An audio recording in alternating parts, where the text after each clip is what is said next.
Guidance office now has top billing on the school district website. Not just the high school webpage, but as soon as you type in springboro.org, you're going to find us. It's the graduation cap right in the middle of the page. For some reason, my projector appears to be falling. That's better. It's not great, but we're going to go with it. Once you click on that, you'll get a drop-down menu and it'll show you a whole bunch of options, one of which is the program of studies. The program of studies is a highlight for us in this presentation because we want to make sure everybody understands what it's for. That document drives the decisions that the building has made about our course directions. It lists for us prerequisites for every class. I'll show you that here in just a minute. It shows you all of the maps and options and available classes in each department.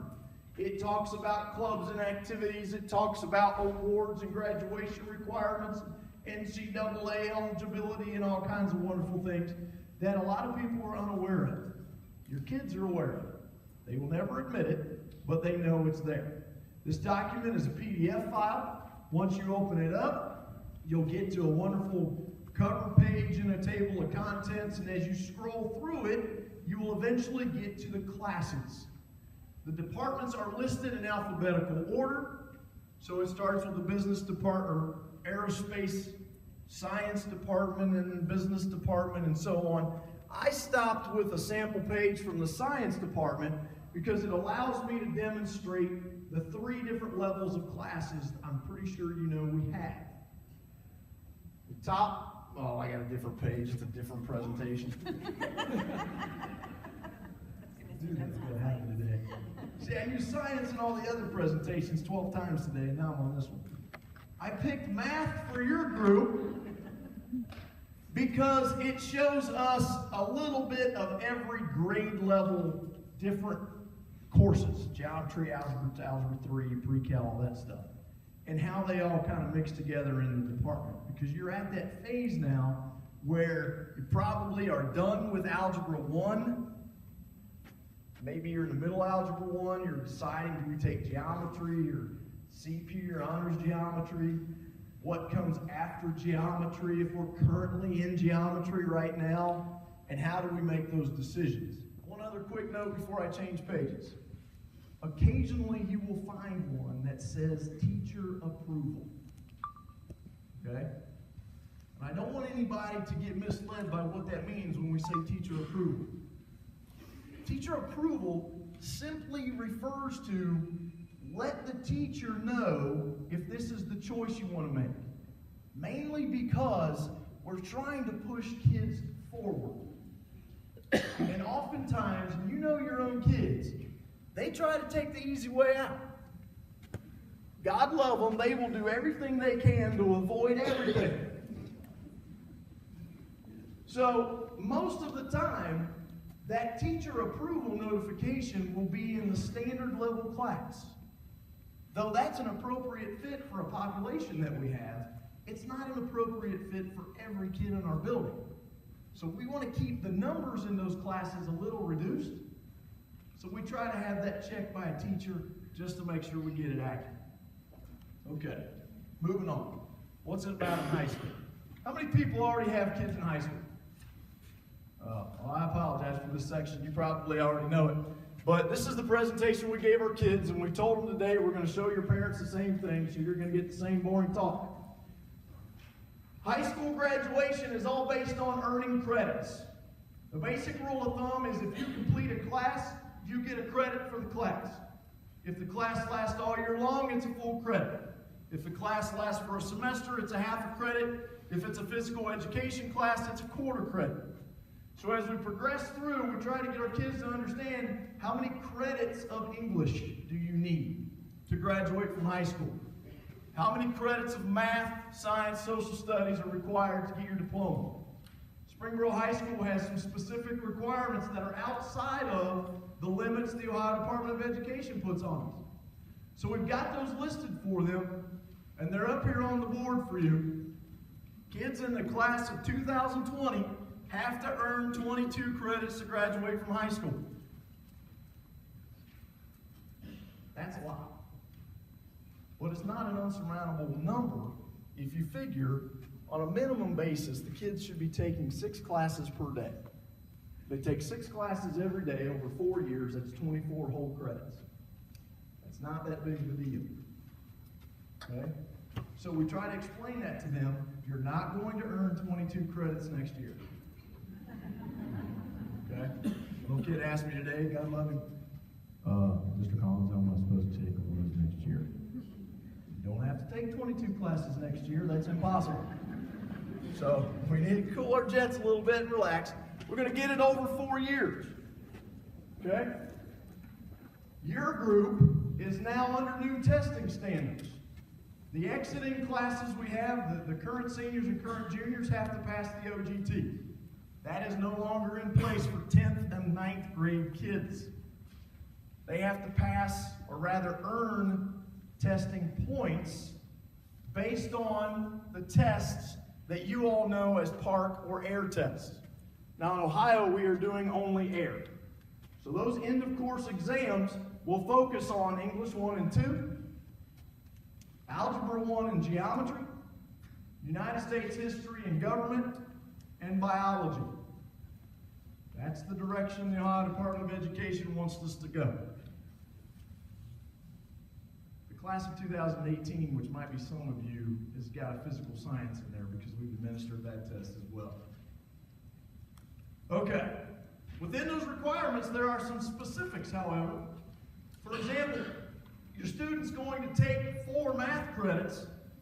At a minimum, they must take Algebra 2.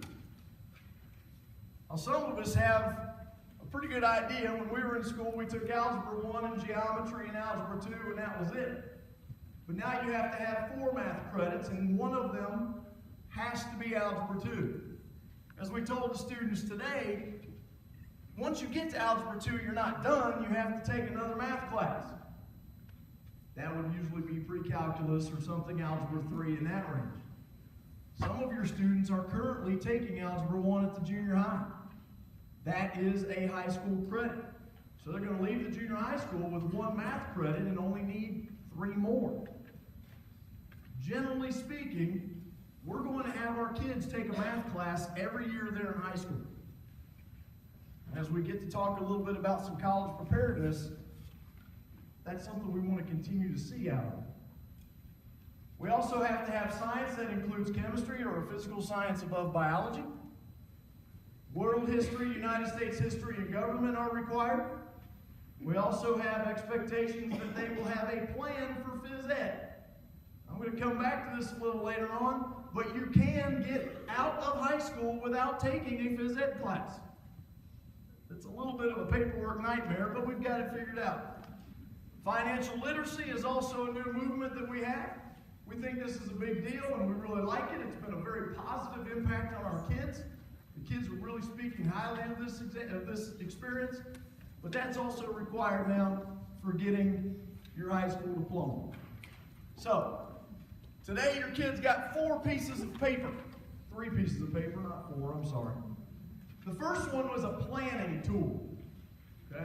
I'll show you a picture of this here in just a minute. They also have a 4-year planning guide. So it gives us an opportunity to look at a grid of what my high school life's going to look like 9th through 12th grade. We also gave them their login credentials. And this is what the 4-year planning guide gets. So if you bear with me, I'm going to point out a couple of highlights to you.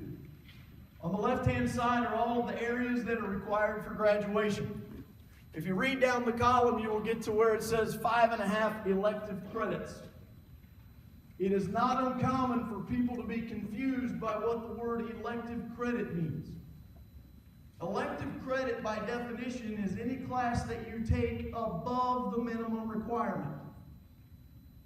So, for example, you need 3 science credits to graduate. You take physical science, biology, and chemistry to get started. But going into your senior year, you decide I'm going to take physics. Physics, even though it is a core class, it is your 4th science credit, and it by default becomes an elective credit. Okay? So don't let them get too worked up over, I didn't take a business class, or I didn't take a work and family life class. Those are electives. Yes, they are electives, but those are not required to earn your diploma. The minimum number of credits, anything above that minimum number is by default an elective. A couple other items. You'll see that English is every year up there. The kids were kind of excited when they found out they didn't have to take English 4 next year. They're going to take an English class every year that they're in high school. You can't take English 4 until you're done with 3. You can't take 3 until you're done with 2. And they all were able to figure out, well, next year we're taking English 1. Pretty simple stuff. But they start to worry about, how am I going to get all of this done? Remember, they don't have the ability to see much past about 2 weeks. So it's important to keep that in mind and reinforce with them that this is a 4-year plan. The other example I gave them today was a student comes to my office and tells me at the very beginning of their high school life they want to go to vet school.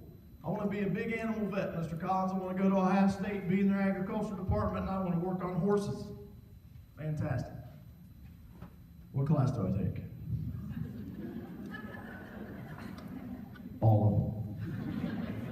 That's not really true, but the focus then becomes, you probably should take science classes above the minimum requirements. So we sit down and we look at what your 4-year plan would look like and what's a good class to prepare you for a pre-vet program in college. Well, I can tell you from experience, AP Chemistry and AP Biology are critical tools in helping me get into any kind of pre-science undergraduate program. So how do I get to those classes? Well, let's start with basics. What's the prerequisite for AP Chemistry? Chemistry. What's the prerequisite for AP Biology? Chemistry and physiology. But I want to take AP Biology and AP Chemistry. Then you have to take chemistry and biology together. I can take 2 science classes in the same year? Absolutely.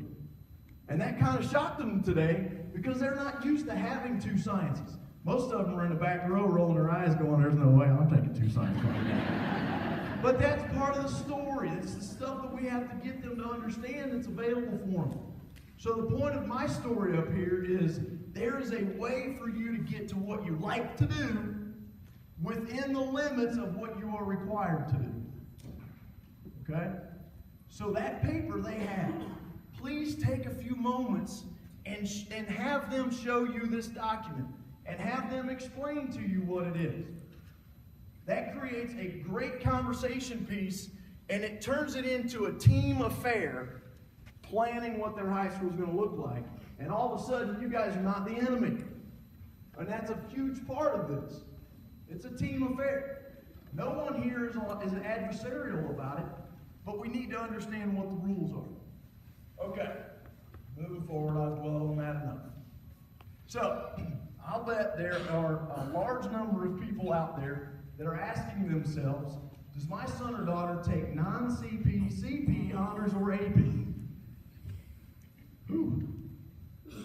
CP is college prep, AP is advanced placement. AP is the highest level class that we offer, okay? You can equate it to a college level, first year college level course, and it also is accompanied by an AP exam option in the spring of the year they take that class. There's more information about that, but it's really not great for this conversation. The question is more, what's an appropriate level for my student? So if you were to call us up and ask for an appointment to come talk to us, I would start the conversation with, what are they doing now? Our big selling point to kids is don't take a lateral step and don't take a step backwards. We want to constantly take what's available to me next. So they are currently taking core math at the junior high. That is a pseudo pre-algebra class. They are ready to take CP Algebra 1 next year. Okay? That's the way it's designed. But, Mr. Collins, they should be in honors. You're right. How do I know if they should be in honors? Well, the smart aleck answer is look it up in a program of studies. The correct answer is this.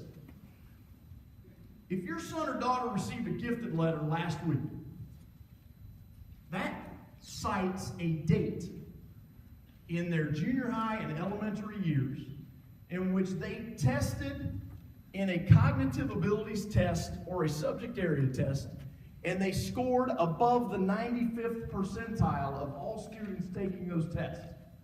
The Ohio Department of Education tells us that is to label the student as gifted.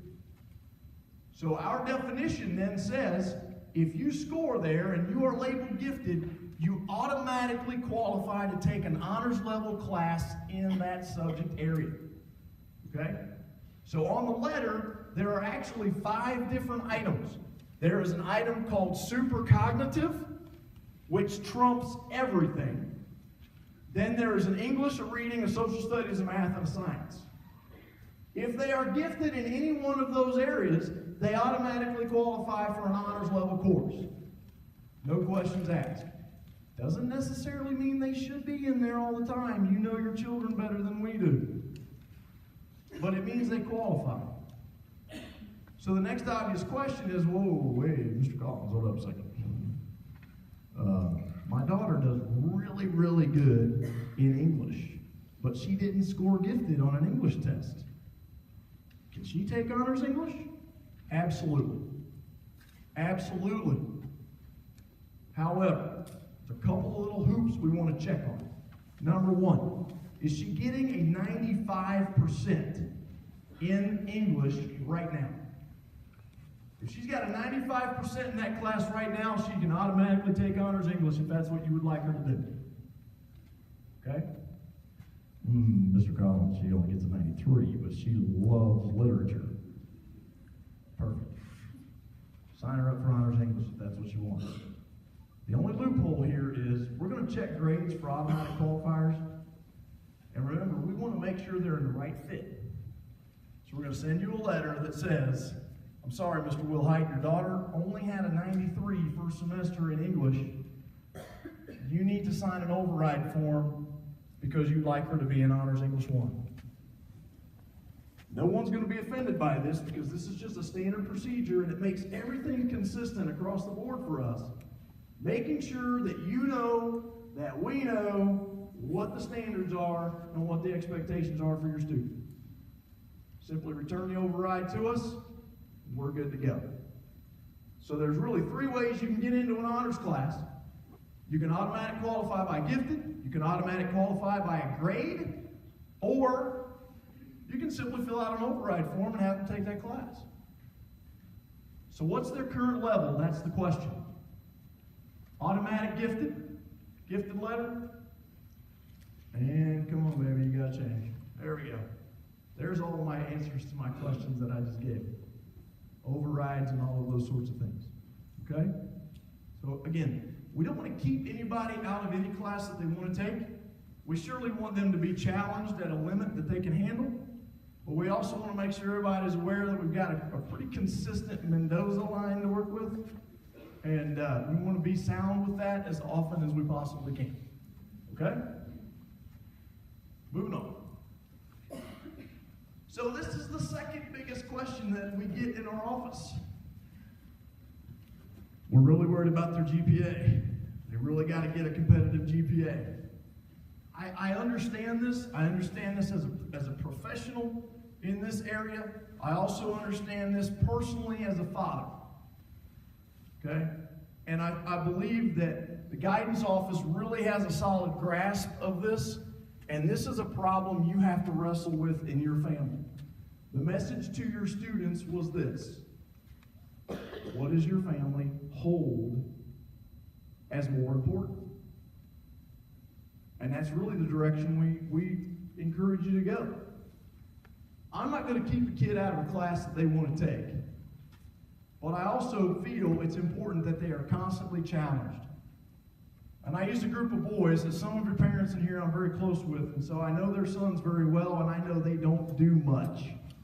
They don't work very hard, and they are talented young men, and they are smart as whips. but they will find the easiest way out of everything. They probably need to be in a challenging class. You know why? Think back to Algebra 1, and your Algebra 1 teacher in high school or junior high school.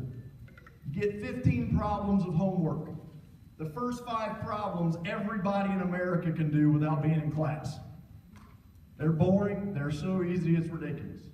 The next 5 questions are a little challenging, but for the most part, we did 3 examples in class, I can do those. The last 5 questions are the ones that not anybody can do in our class, and they never get done. Those are the problems we need to be doing. Those are the ones that honors level courses take advantage of. And so if our kids are finding an easy way out, then let's eliminate the stuff that's super easy for them, and we'll give them the stuff that's a little more challenging on a regular basis. That develops some habits. It's a reality check, but it also develops habits of what we find is most important. And that's the direction we like to see our kids go. Okay. Course planner looks like this. I'm a flowchart person. The people in my office constantly make fun of me for this, but I like kooky flowcharts. They keep things in order and we answer simple questions. So we give the kids this flowchart today in class, or when we were meeting with them, and we talk them through all of these steps. Again, this is a conversation piece for you to have with your son or daughter in the next several days. It allows them to pencil out the classes they think they would like to take. It also gives them an opportunity to look up what a class is all about. I tell them the most influential people in their life are sitting next to them on a daily basis. Please don't make a decision based on what your best friend is doing. But it's worth having a conversation with them. The kids, once they get into this building, they have wonderful conversations about classes and what's important. And they collaborate on a lot of things. That's the society we live in, and that's what we expect our kids to be doing. That's what this is for. This is simply a conversation piece. This is not a scheduling document that needs to be turned into the guidance office. It's something for you to use at home. So as we go through this, we simply answer yes and no to a lot of questions, and then at the bottom of the page, we start writing down things we want to take. The next phase of this then is to picture what my day would look like when I schedule my classes. By the way, this presentation is currently posted on the guidance website, so if you want to take a look at it at home, you can bring it all back up and see all of these slides. We operate on semesters in the high school. A year-long class is going to last both semesters. We do not break classes into semester assignments. So when we talk to the kids about scheduling, we have them count the number of classes they will be in per day. This schedule is mocked up based on a basic freshman student that has to take English 1, wants to be in Honors Algebra 1, CP World History, CP Science, and then it gets a little confusing. You'll notice in the first semester I have an art class assigned. All students are required to have 1 credit of fine art. This student's plan is to get half a credit of fine art in the 9th grade. They also are required to take health. For age-appropriate reasons, we encourage freshmen and sophomores to take health because it's a little uncomfortable to be 14 years old and sitting next to an 18-year-old that has to take health. You let that settle in for a minute, that's a good joke. Some of the students are currently taking Spanish 1 at the junior high school, and the next step is to take Spanish 2. So this student would have what we would identify as a full schedule. They also would like to have a study hall. That accounts for 7 instructional periods in my day. And these are the courses that I want to enter into the computer as my requests for next year. Okay? There are some basic freshman needs. There are wonderful opportunities for our students as they get into 11th and 12th grade. Some of those opportunities are available for them as freshmen, but it just doesn't fit well because of these basic fundamental classes they have to take. So I decided I would put together a couple of combinations to help account for those 6 classes we have to take that are required electives. Think that one through for a minute as well. Phys ed. I'm going to come back to this in just a minute, but let's assume, because this is the majority rather than the minority, but let's assume that a student is going to have 2 PE waivers and not have to take a physical education class. Okay? So if that's the case, then that means they have to have an art credit, which is usually 2 semester art classes, unless they're in the performing arts. They have to have personal finance credit, and they have to have a health credit. So up here I have a couple of combinations that they would normally put in a freshman schedule.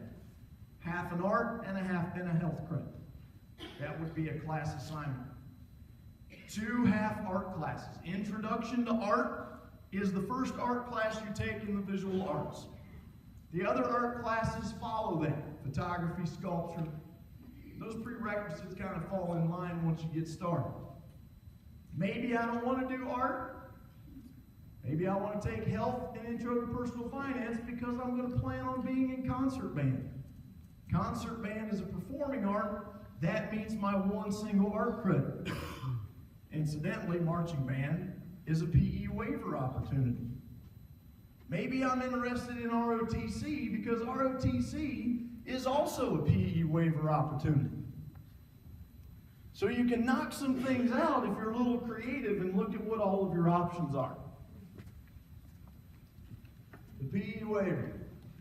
The PE waiver was created about 5 years ago by the state of Ohio, and basically says that if a student is participating in an interscholastic activity sponsored by the school, they are not required to take phys ed. The school can waive them of phys ed. We don't grant a credit for this. We simply say they've met the PE requirement by playing soccer. The kicker here is you have to do it twice. I didn't write these rules, by the way. They're a little bit kind of crazy, but they're what they are. You have to do 2 activities. In Springboro, that's just about every athletic event that we offer in the building. ROTC counts. Marching band counts. But for those to count, you have to do them for 2 years. If I am an athlete coming in as a freshman and I play golf in the fall with the boys team, and then in the springtime I'm on the baseball team, I've gotten 2 PE waivers. If I come in as a freshman and I only play basketball, I get 1 PE waiver for 9th grade, and then I have to make the basketball team again my sophomore year. They do not have to be back-to-back. They do not have to be the same sport. You have to have 2. You also cannot blend ROTC with anything. It's ROTC or no. You also are required to do 2 activities or take 2 classes. You can't, unfortunately, play freshman soccer and then not play soccer anymore, take a PE class, and meet your PE requirement. I know, that's a headache. But that's what the rules say. So I would caution you to make sure you understand what that is moving forward. We have some limits that we try to live by here to really force the kids to get it taken care of. And there's the rest of my explanation because I don't push my button fast enough. And then let's talk about planning ahead. The basic rule of thumb here is let's get graduating first. When we look at scheduling classes, let's make sure that we're going to meet graduation requirements first. The second piece of this is, can I meet the minimum number of classes that are offered for me in a day? Freshmen can take 7 classes in a day. We don't limit that. We would suggest that they have a study hall. The workload with 7 classes is pretty intense. They have to be pretty dedicated and self-disciplined and be able to be an independent learner to handle a lot of that work. So a study hall is a good idea. They also have to be eligible if they're participating in any activity. And eligibility standards are pretty consistent across the board. First of all, the fourth 9 weeks grades that are coming up here shortly are going to determine a student's eligibility for next fall. They have to have credits in 5 credit-granting classes. Basically, that's any class except for PE or study hall. They also have to have a 67% average to be eligible. So you can take 6 classes, be failing one of them, and as long as your average is above 67, you're eligible to participate. Springboro also has a policy of a weekly eligibility program where grades are reported on a weekly basis once the season starts, and we hold students out of activities if they have 2 Fs. At the high school, that's any grade below 67, even though an F is truly defined as a grade that is 59 or below. Summer school cannot be used for eligibility of any kind. It cannot make you eligible, and it cannot be added to your grades to increase your GPA. I'm wrapping this up here, so I'm going to move a little bit faster than normal. College Credit Plus. Has everybody heard about this? Years ago, we called it PSEO, Post-Secondary Education Option. That has since been gone and put under a bigger umbrella known as College Credit Plus. All the public schools in the state of Ohio are required to offer this program to their students, and all state, community colleges, and state universities are required to offer a program that will allow students to earn 15 to 30 or even more than that credit hours. Credit hours in college are defined differently than credits in high school. The basic rule is if a class is 3 credit hours in college, it's 1 high school credit. We're not going to go into a lot of detail with that today. There is a meeting next week that will be presented by Mrs. Bohe and a host of local college representatives, and they will explain what their policies are for that. If you are interested in College Credit Plus, I strongly encourage you to come to that meeting. It doesn't mean you're committing to the program, it's simply an educational opportunity for you. But College Credit Plus can be pretty beneficial in the long term if you use it appropriately. It also has some pros and cons to it that I think are worth discussing. If you have specific questions about them, feel free to call us. We're pretty educated on this program. We're getting better at it all the time. Springboro doesn't offer oh my gosh, that got ugly. Springboro does not offer college credit classes in the building anymore because of this program. Springboro is going to cover the cost of the tuition. That's the extent of it. The kids have to go to the campus to take it or take an online version of the class. So that's about the extent I'm going to go with that program right now. Please come to that meeting next week. Very informative, and it'll give you a good plan for moving forward. Okay. So what do your kids need to do to sign up for classes? That's the last part of our conversation today. The process is really pretty simple. We actually got all of them on a computer today. They logged into the system, and the majority of them got 1 or 2 classes put into their list. I did not have anyone in my group that unsuccessfully logged on. Everybody got in. And I didn't hear anything negative from the rest of our staff, so I'm pretty confident the kids know what they're doing. I have put a PowerPoint presentation on the district, the guidance webpage, that will take you step by step through this procedure. Once you do one example of it, the rest of it is a piece of cake. But it is a web-based software system specifically designed to go with the kids. And you find it under scheduling information on the guidance tab. Once you click there, you will get the drop-down options of the scheduling presentation that you're seeing now. There's an upper class version of that presentation which is tweaked a little toward juniors and seniors and sophomores. And then you can see the third item down up there is the presentation for directions, how to do it, and then some documentation in place that your kids took home today. to skip that. I'm going to skip that. That's not for you guys, that's for the kids. There's the information that we gave them today. All right. I'm going to do some deadlines, and I'm going to show you a couple of web pages up here. Got to close the program, and then we'll go to some questions. Here are some deadlines to keep in mind. Let's go to the gifted letter. The gifted letter has stirred a lot of emotions in terms of some confusion, and I understand that. In our defense, there is really no easy way to do that without confusing everybody.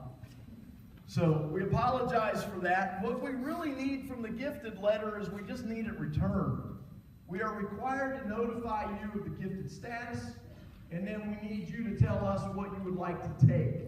That is not a registration form in any way. It is simply notification between you and the school. If you signed it and returned it and now you're having second thoughts, that's okay. We can go with whatever your current thoughts are. The document simply states that we've informed you and you are denying services if you so choose. Okay?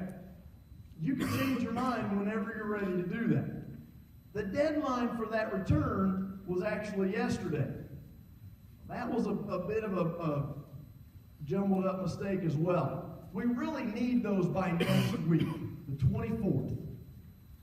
Truthfully, if we don't get one from you, we're going to contact you and ask you to get it to us. So that's being charted and checked off as the kids bring them back. Your kids can take them to the junior high guidance office.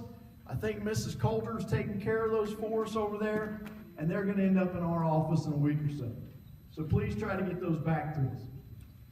The second thing, this really will not apply to you guys because this is the biggest class in the district, but if a specific class has less than 21 student requests, we can't physically offer that here in the building. We have to close that class out and cancel it.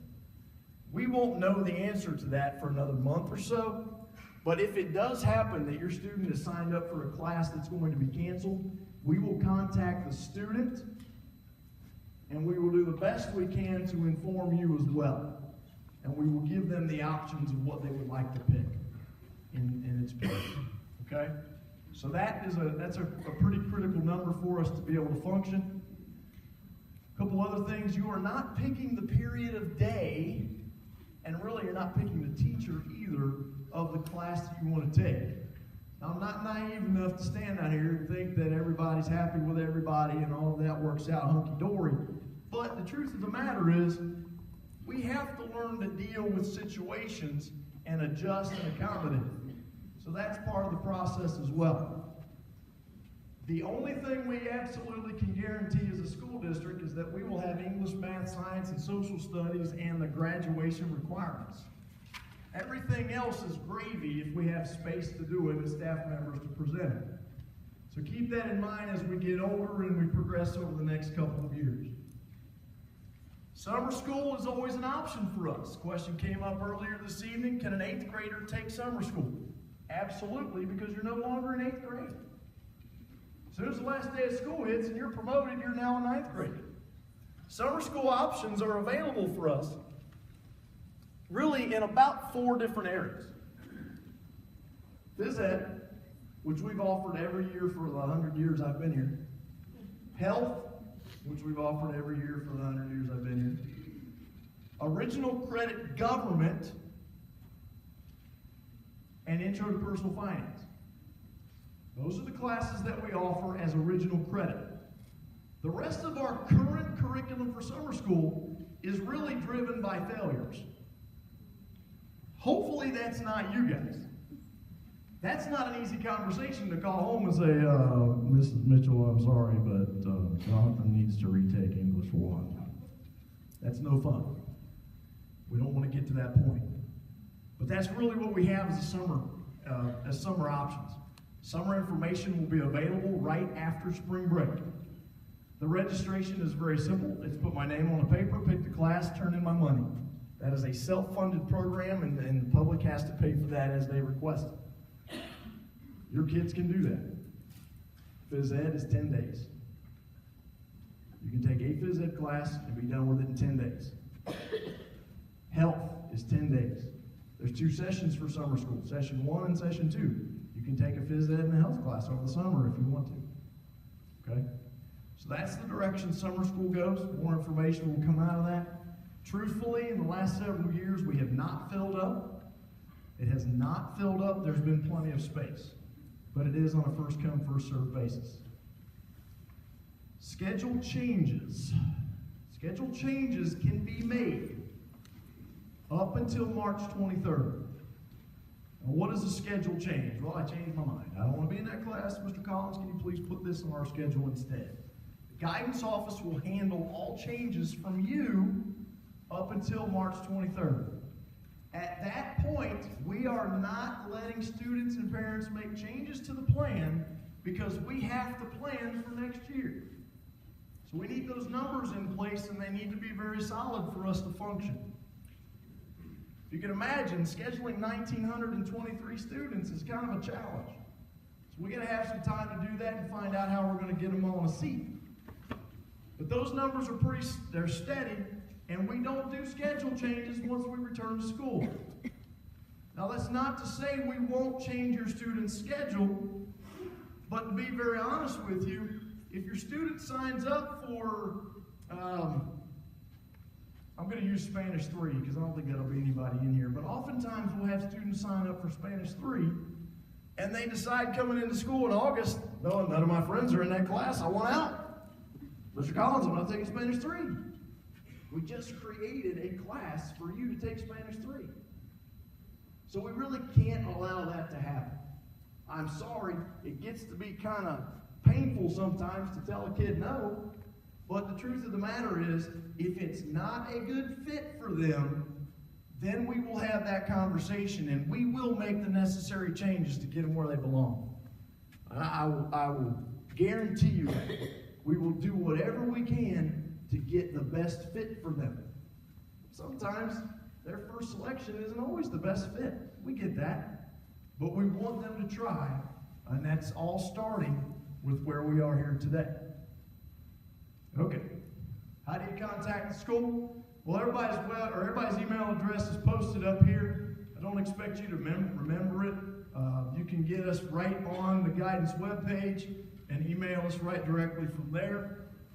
I am the top 4th of the alphabet, so anybody whose last name is A through E, those are my students. Mrs. Orsborn has anybody that's in the alphabet F through K. Mr. Wilhite rather has the L through R's, and Mrs. Mitchell handles the S through Z's. Mrs. Bohing helps us in all of those phases. She helps coordinate all of the testing that goes on in the building, College Credit Plus, and those kind of special projects that have gotten so massive, we just don't have enough time to meet the needs of our students. So that's the end of that component today. I do want to show you one other quick thing before we call it a night. And that is not showing up. There it is. It's magic. All right. So here's the district webpage. There's the guidance tab. There's us. I'm even in the same shirt and tie tonight. Yes, I planned that. Mr. Wilhite, you don't believe me, but it is. There's all your tabs of fun. This website is growing as we speak. We're doing a much better job of getting information on it. You can have a lot of fun dancing around it and finding good information to be used. The program of studies is right there. Here's the scheduling information. And what I wanted to show you today was the PowerPoint that will open up if you want to get to the scheduling directions. Okay? So when you go home tonight, if you want to tinker with this, once I get this, hang on, switch hands. Once I get this PowerPoint open, well, now I'm having fun with screens. There we go. It will take you step by step, 1, 2, 3, 4, 5, and so on, take you step by step with what to do. The problem will be, this is the online scheduler link, and it's not live. This Rosa, we get to is supposed to be live, and when you click on that, it will take you to the student scheduling page. I showed your kids this, they showed your kids this today, it all works. It's great. Probably take about 10 minutes, 15 minutes if they really know what they're doing and what they want. You can add classes and look at it, you can delete classes.